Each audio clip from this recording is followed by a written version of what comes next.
I just had this person unfriend me, specifically telling me that I am not a good person. And it's interesting. In arguments with this person for years, have been telling them that they argued dishonestly, I even said they act like a snake and they're slimy. And I don't use those words lightly.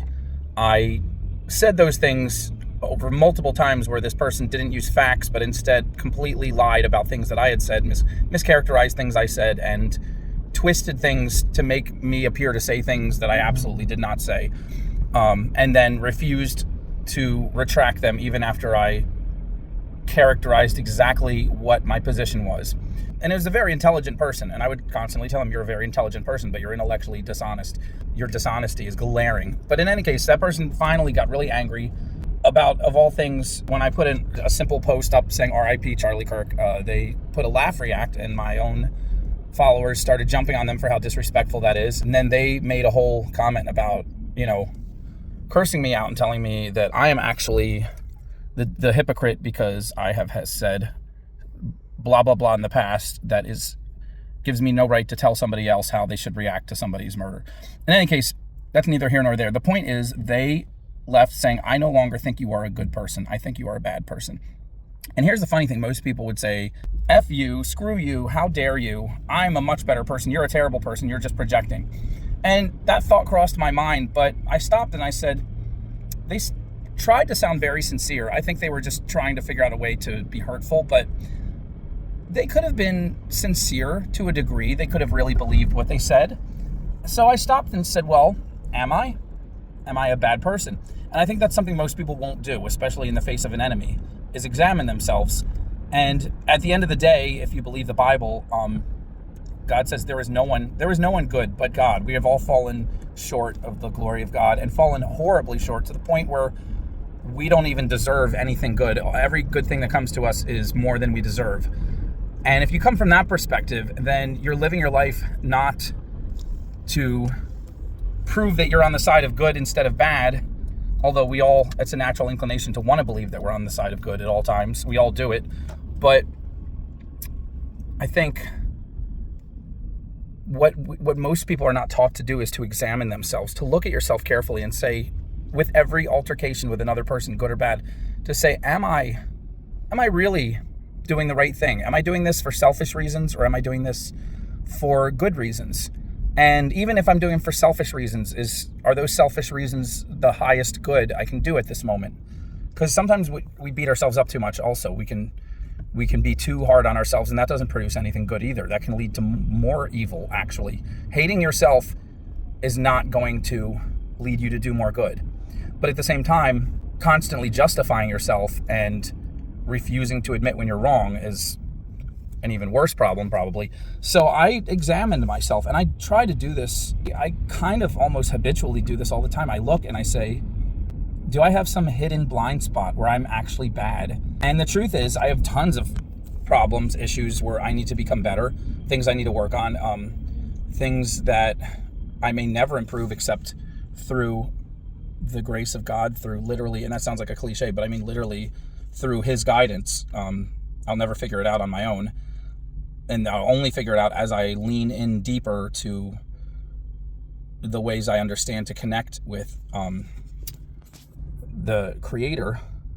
But is this instance supposed to teach me something? Did this person telling me you're a bad person, can I use that to examine myself and figure out if I have some blind spots where maybe I could become more thoughtful? Maybe I could become less prideful in my arguing and my responses. I love debating.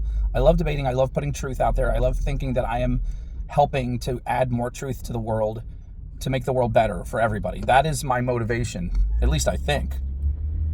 Is sometimes my motivation to gloat and to say that I am therefore superior because I am adding more truth and I am smarter and I beat you at this argument and that makes me a better person. That makes me cooler than you. Is it pride coming in over the desire to just do good to all people and to make more good manifest in the world and put more truth out there?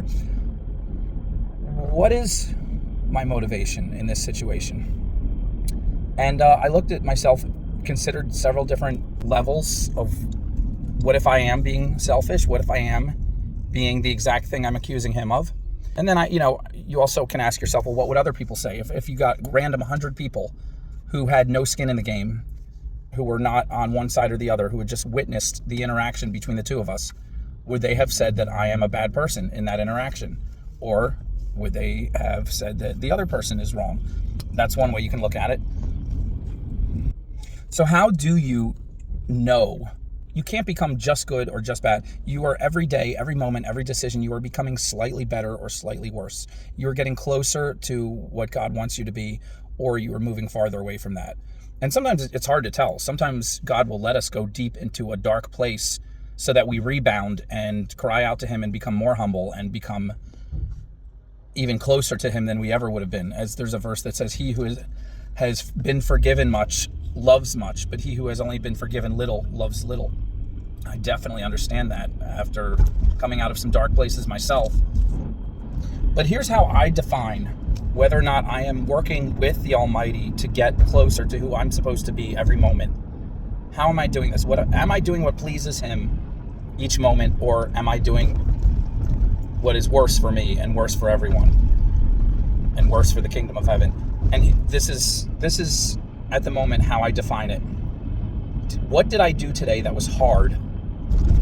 That was good but hard? Because most good things are hard, and most good things require a level of stretching our faith and stretching our resilience and pushing through pain, pushing through fear, especially fear. What did I do today to face a difficult fear? And if the answer is really nothing, then I can honestly say that I am not using the time given me wisely on this earth, and I have not done well today, and I am not a better person today than I was yesterday. Maybe I'm wrong. Ultimately, we're not the judges. There's only one judge who really knows. But as best as I can assess it, I feel most confident and most full of joy when I know that I did some hard things that day that are good things that I know I need to do, things I want to do, things that will make life better for everybody, but things I normally don't do because they're hard and they're scary. The more hard, scary, good things you do in a day, the more your life will change for the better, and you will become closer to what God wants you to be, I believe. I might have a different definition next month. I might be shown some wisdom that flips that on its head, and I might say, now I was wrong. But at this moment, that is how I judge my day, and I love that idea because it's an adventure. It's a challenge to look at fear and to look at pain not as enemies, not as something to run away from, but as something to run towards. That's exciting. That's invigorating. That has that adrenaline pump in it. When you're facing down your enemies and running towards them, like King David, when he wasn't king yet, shepherd boy David running towards the battle line. It says that Goliath approached him, but David ran head first as fast as he could towards the battle line. That's the kind of day I want to have every day. Running straight at my biggest enemies and my biggest fears, and looking at pain and looking at fear as something that, instead of being afraid of them and feeling paralyzed, turning and facing them and running directly at them. There's few things more invigorating. As Winston Churchill said, there are few things more invigorating than being shot at with no result. And he was speaking about living in England during World War II with the constant bombs falling all around you. But it applies to every part of life, I would say.